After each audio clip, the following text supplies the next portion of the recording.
porque daqui a alguns anos a gente vai se lembrar da pandemia, das crises que a gente está experimentando, de uma maneira diferente do que a gente está sentindo agora.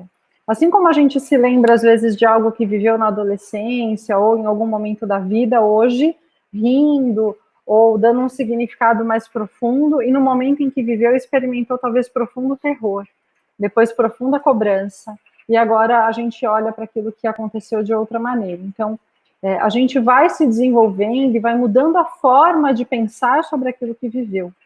Mas esse é um fator da mente, assim, né? A nossa mente, ela faz isso para preservar a nossa existência, para que a gente tenha comportamentos de autopreservação, mas não necessariamente a gente está desenvolvendo algum tipo de noção real de identidade. A identidade, ela é muito mais baseada em como você se vê, portanto, diante daquilo que você está vivendo, do que um traço de personalidade, como você comentou.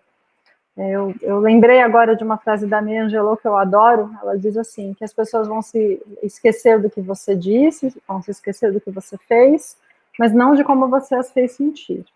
E isso acontece com a gente da mesma maneira que a gente percebe as experiências. Maria, obrigada, Maria, pelo feedback. As experiências que a gente tem, quando elas são prazerosas ou quando elas são significativas para nós, ou seja, quando a gente gosta de quem a gente é naquele contexto, naquela situação, a gente tende a se lembrar daquilo ou viver aquilo de uma outra maneira. Então, às vezes a gente vê pessoas que têm uma profunda relação com o lugar em que trabalhou ou com algum amigo, e não é só por quem a pessoa é, mas por quem você é quando está com aquela pessoa. E aí eu lembrei agora, Fábio, de uma coisa que a gente conversou nos bastidores, né, do quanto às vezes uma pessoa que tem traços vistos como muito negativos socialmente, em uma situação como essa, às vezes descobre a possibilidade de descobrir uma outra forma de lidar com as dificuldades. Você quer falar um pouquinho sobre isso? Quero sim. Eu achei fantástico isso que você falou. Então, a ideia de que a nossa identidade ela é impermanente, ela está mudando ao longo do tempo.